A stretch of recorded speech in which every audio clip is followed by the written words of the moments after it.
about calibration the CXS.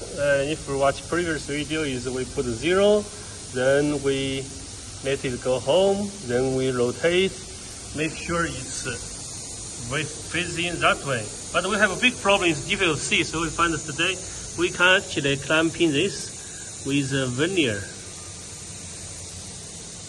So we push it on the blade itself.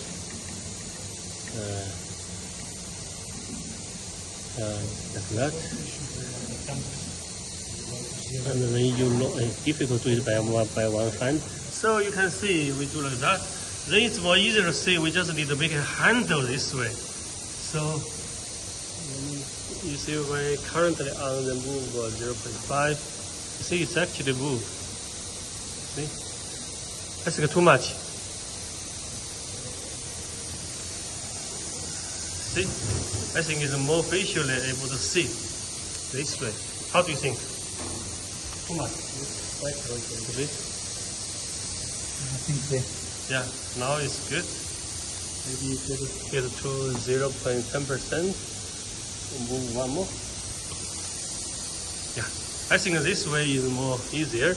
Then you get this figure to here. See retrieve distance will be this see retrieve distance because it was 0. So it's minus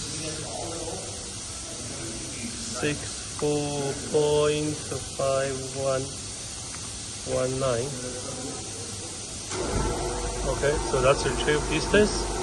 So now let's just make it a continuous move. We're rotating it to a different way. See, rotate different way. Then we're trying to see home. See if it's back to supposed to. See, now it's supposed to be good. Oh, okay, I think this is a more practical way.